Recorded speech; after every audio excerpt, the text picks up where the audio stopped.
Durante esta primer plenaria vamos a estar respondiéndonos a la pregunta ¿cuál es el problema? Ustedes ya nos han dado un buen diagnóstico, un buen panorama de lo que a ustedes les preocupa. Yo quiero a continuación exponerles algo de lo que yo creo que es el problema. Y para empezar, quisiera que me permitieran contarles una historia con la que pretendo ilustrar parte de mi respuesta a esta pregunta, ¿cuál es el problema? Todo ocurrió una mañana como cualquiera, en la que yo creí esperar a mi hija de tan solo 3 años para que me diera su acostumbrado abrazo, en el que me manifestaba su amor. Sin embargo, esa mañana mi hija pasó de largo y con una mirada evasiva tomó su maletincito de princesas y metió unos cuantos juguetes y algunas prendas de ropa. Me dijo las palabras que nunca esperé escuchar de su boca. Papi, me voy de casa. Era tan ilógico e impensable que una pequeña que apenas empezaba a vivir pudiera existir sin la protección y provisión de nosotros, sus padres. Sin embargo, ella había tomado una decisión y su rostro duro me mostraba que era una determinación firme. Ella, engañada quién sabe por qué o por quién, llegó a creer que era posible valerse por sí misma sin empezar apenas a caminar. Aunque tratamos de advertirle los peligros a los que se enfrentaría, en su ignorancia pretendió saber más que sus padres. Entre más argumenté con ella, más se encerró y su dureza de corazón era cada vez más evidente. Traté de abrazarla, pero incluso esta muestra de cariño para ella fue vista como nada más que una muestra de autoritarismo que encendía todavía más su rebeldía. Agarró con fuerza la determinación de salir y cerró tan duro la puerta como quien rechaza de manera inexplicable el amor, la protección y la provisión. Tan pronto como abrí mi puerta para salir y perseguirla, mi tristeza se convirtió en sorpresa al darme cuenta que todos los niños del barrio habían emprendido un sueño de libertad y rebeldía. Sus padres, mientras llorábamos, veíamos cómo ellos partían. Corrían como locos. En sus rostros todavía se podía divisar un poco de tristeza, pero esta tristeza era superada por la dureza que ahora gobernaba sus acciones. Y poco a poco, esta tristeza era suplantada por nada de vergüenza, por un descaro para hacer cosas que a cualquiera le parecerían una locura. Corrían como locos, sin saber ni siquiera a dónde ir. Pronto como padres supimos que necesitábamos hacer algo, pues las muertes por causa de intoxicación o por accidentes de tránsito serían cuestión de tiempo. Como pudimos, los acorralamos en un lugar. Sabíamos que su corazón ya estaba demasiado lejos de nosotros y que por más de que intentáramos por la fuerza volverlos a casa, nunca regresaría su corazón. Así que los acorralamos en un lugar que creíamos era medianamente seguro para ellos y allí la pequeña manada de niños rebeldes se organizó como una sociedad infantil. Una sociedad en donde obviamente la leche achocolatada, las bebidas gaseosas y todo tipo de comida chatarra eran la dieta. Supimos que necesitábamos hacer algo para ponerles límites. Y como pudimos, tratamos de darles algo de reglas, algo de lineamientos que ellos en su dureza interpretaron como bastante estrictos, pero que nosotros sabíamos eran necesarios para su supervivencia. Aparte de esto, estos pequeños obviamente no tenían cómo subsistir. Como padres nos las arreglamos para hacerles llegar una ración diaria de alimento que fuera suficiente para alimentarlos a todos. Sin embargo, como sus relaciones se basaban en el egoísmo, nos dimos cuenta que unos pocos estaban alimentándose con lo que le correspondía a todos. Mediante el berrinche, el 10% de la población de bebés estaba atragantándose literalmente con la comida que le pertenecía al resto, mientras el 90% apenas podía comer las sobras. Esto hacía que en la comunidad de rebeldes, bebés, abundara la escasez para la gran mayoría. Unos pocos se intoxicaban mientras otros vivían de comer solamente las sobras. La imposibilidad de relacionarse con el amor, con ciertas normas sociales que en sus casas les habíamos indicado, hacía que el egoísmo prevaleciera y que fuera entre ellos imposible mantener una relación estable y duradera. En su egocentrismo infantil, ignoraban las serias consecuencias de consumir sin límites lo que había a su disposición, tirar los desechos en cualquier lugar. Cada vez más su sociedad se convertía en algo inhabitable. Por allá volvió a aparecer ese sentimiento que se había perdido en los inicios de la rebelión, la tristeza. Sin embargo, esa tristeza no los guió de regreso a la casa del Padre. Por el contrario, esa tristeza los llevó a aislarse y a asumir todo tipo de personalidades extrañas para manifestar que se sentían incapaces de relacionarse bien consigo mismos. De hecho, hacían una cantidad de cosas que eran tan absurdas, parecía una comedia que a algún descorazonado le causaba risa, pero en nosotros solo causaba preocupación y dolor.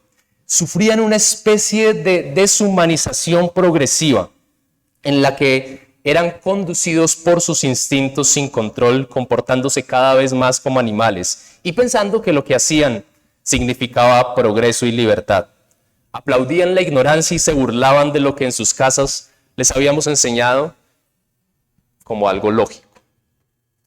Lo que esta infantil y rebelde sociedad había hecho al darle la espalda, lo único que le representaba seguridad, provisión y dirección, estaba llevándola a deteriorar por completo su hábitat. Aunque no pretendo decir que con esta historia, que dicho sea de paso es pura ficción, he retratado de manera precisa el problema de nuestra sociedad, sí quiero decir que he tratado de ejemplificar en algún sentido lo que para mí significa nuestra rebelión en contra de Dios y su gravedad. En los minutos que me quedan trataré de exponer una pequeña definición de lo que para mí es el pecado a la luz de la teología bíblica y cómo este pecado deteriora las diferentes dimensiones sociales, y trataré de argumentar para ustedes que el pecado está en la raíz misma del problema de nuestra sociedad. Con frecuencia hablamos del pecado pensando en Génesis 3 y pensamos en Génesis 3 como una caída, como la caída. Sin embargo, el término caída lleva a muchas personas a entender el pecado básicamente como un error, como el fruto de un desliz. Me equivoqué, no fui capaz, iba caminando y de repente tropecé y me caí. Algunos afirman que el pecado es algo así como errar en el blanco. Y esa idea de errar en el blanco es algo así como: yo intenté obedecer a Dios, le tiré al blanco, pero no fui capaz, no di en el blanco.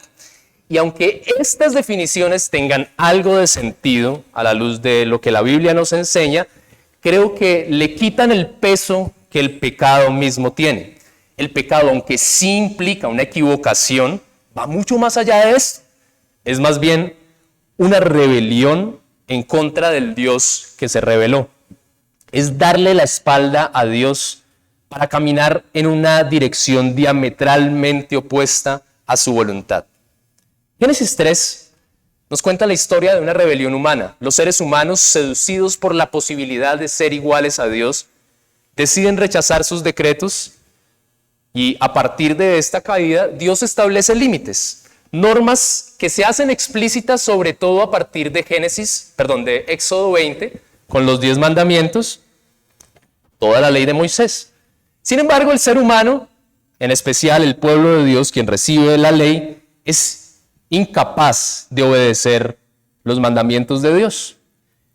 Finalmente, ante tal incapacidad, parece que se convirtiera el pecado en ese virus maldito que nos imposibilita a nosotros acercarnos a Dios, obedecernos con Él y relacionarnos correctamente con Él y con todo lo que nos rodea. El hombre, ni en las mejores condiciones ni bajo las peores amenazas, es capaz de guardar lo establecido por Dios. Para resumir lo que he dicho hasta ahora, Yo creo que el pecado es una rebelión contra Dios, es una desobediencia continua a su ley, y a la vez ese pecado nos adentra, nos introduce en un estado de incapacidad para obedecer a Dios. Ahora la pregunta que queremos hacernos es, ¿cómo es que el pecado afecta todos los males sociales? ¿Cómo el pecado está relacionado con todos los males sociales y no solamente con el área espiritual e individual de la persona? En primer lugar, empezaré por decir lo obvio, y es que el pecado nuestro supone una ruptura de nuestra relación con Dios. Ya desde Génesis 3 vemos al ser humano dándole la espalda a Dios. Romanos 1 nos presenta el pecado como la idea de una rebelión contra el Dios que se revela. Eso es algo que creo que para la mayoría de nosotros es aceptable y es entendible. El pecado es una rebelión abierta en contra de Dios. Y dentro de esa ruptura de relaciones con Dios, deberíamos como iglesia estar leyendo nuestros tiempos y estarnos anticipando a lo que se avecina. Aunque yo creo que cada época de la historia ha buscado su manera de reflejar la rebelión en contra de Dios, creo que en este momento hay algo que debería generarnos cierta preocupación e invitarnos a estar preparados. Según algunos autores de diferentes latitudes, tradiciones religiosas y antirreligiosas, en Latinoamérica, al menos en 10 años, estaremos en un ambiente de lo que algunos han llamado la época del postcristianismo, lo que en algunos países de Europa hoy se puede ver. Esto, en palabras de uno de estos autores que ustedes tienen allí en pantalla, significa que nos vamos a situar en una agenda postcristiana donde perderemos los beneficios de habernos criado en un contexto católico. En el contexto católico en donde nosotros en Latinoamérica nos criamos, tenemos una escala de valores comunes que, querámoslo o no, compartimos con el catolicismo por venir de la misma palabra. Lucharemos contra la amoralidad, dice Lucas Leis, y él define amoralidad diferenciándolo de inmoralidad de la siguiente manera. Inmoralidad es la gente sabe que lo que está haciendo está mal, pero igual no le importa. Vamos a llegar en unos pocos años a un momento en el que ni siquiera la gente va a estar enterada de que hay cosas que son pecado, o que por lo menos en la concepción, en la cosmovisión cristiana, son pecados, son pecado. Además, empezará a legalizarse cada vez más lo que es inmoral dentro de nuestra concepción como cristianos, y cosa que podemos ver ya actualmente es que los menores de 18 años cada vez son más liberales, más abiertos a diferentes cosas, incluso dentro de nuestras propias iglesias. Aunque podría sonar pesimista, honestamente creo que esto es solo otra de las maneras en las que históricamente nosotros nos hemos arreglado la manera de mostrarle a Dios que estamos en rebeldía en contra de Él. De hecho, en mi opinión, la diferencia está en que hoy en día disimulamos menos. Antes tratábamos de disfrazarlo bajo la capa de la religión, pero también era una forma de rebelión en contra de Dios. Esto no debería ser algo que nos sorprenda o nos escandalice, más bien debería ser algo que nos prepare para ministrar en un mundo en donde cada vez más sin fachada estamos diciéndole a Dios, no nos importa tenerte en cuenta. En segundo lugar, el pecado supone también una ruptura de relaciones con el otro.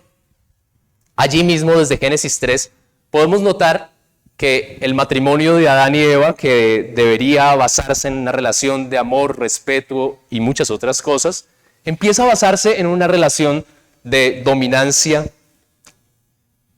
que no es precisamente lo que originalmente quería Dios. El homicidio también entra, allí en Génesis 4 uno puede ver un homicidio, un hombre con una quijada de un burro mata a la cuarta parte de la humanidad. Más adelante, en Génesis 6, nos dice que la tierra está llena de violencia.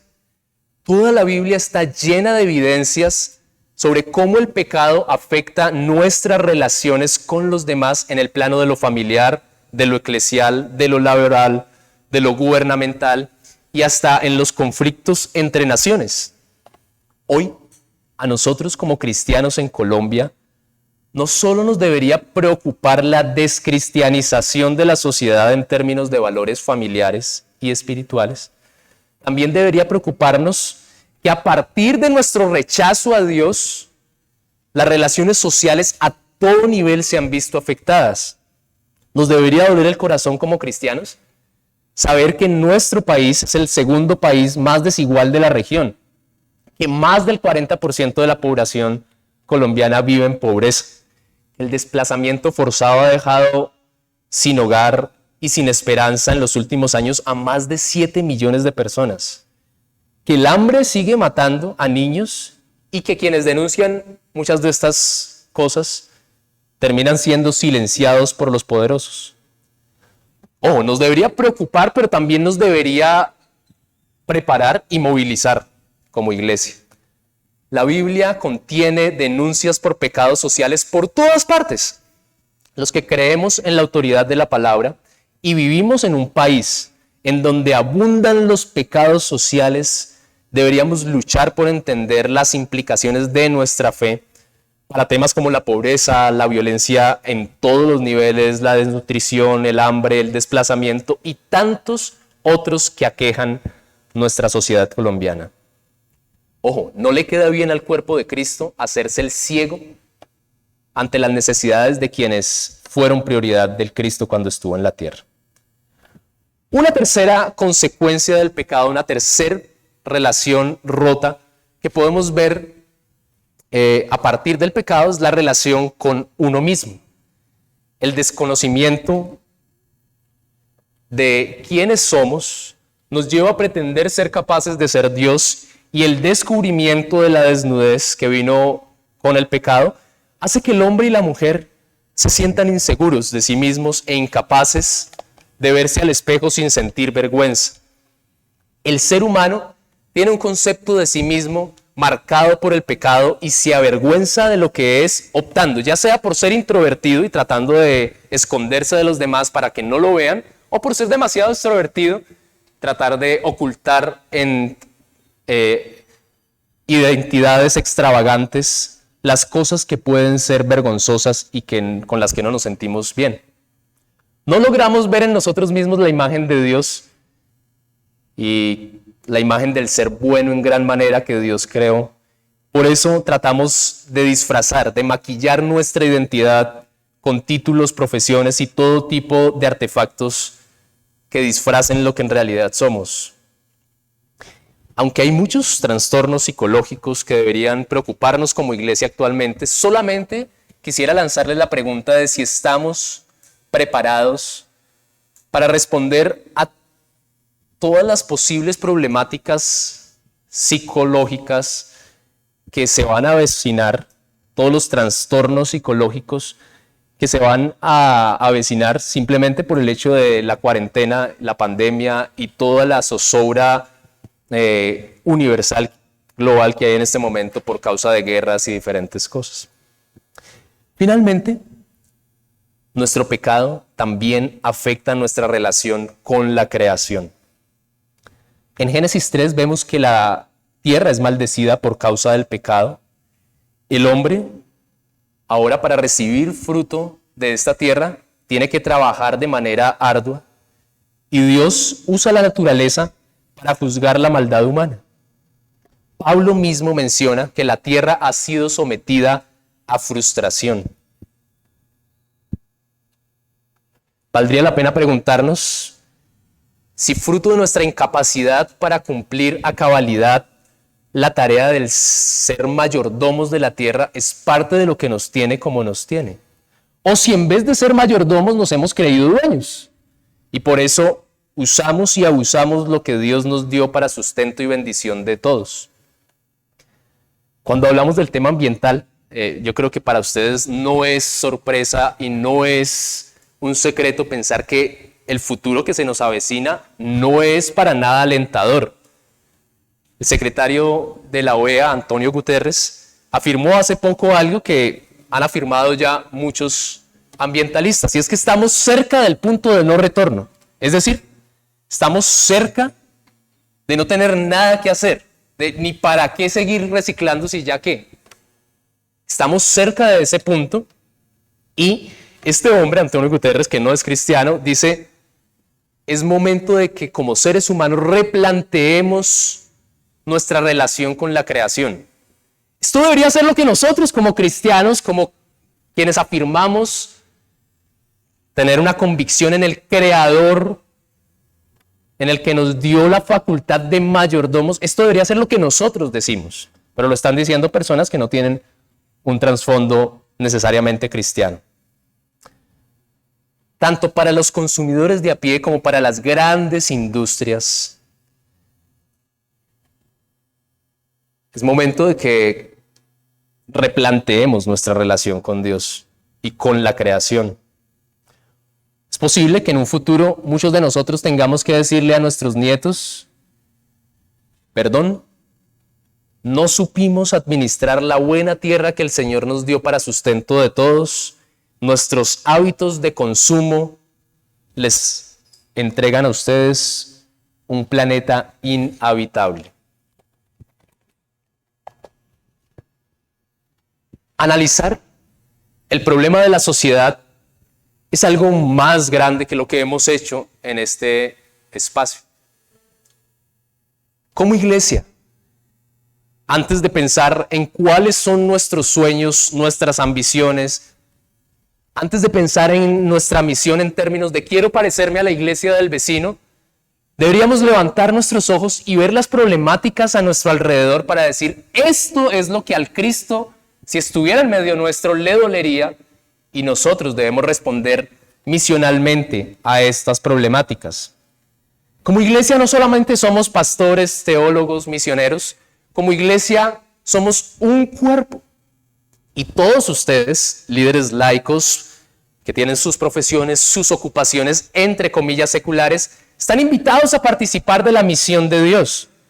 No solamente están invitados a participar de la misión haciendo cosas, sino también están invitados a pensar, están invitados a ser parte de la mesa en donde estamos viendo la sociedad de una manera cristiana y diciendo cómo podemos juntos responder a los problemas de nuestra sociedad.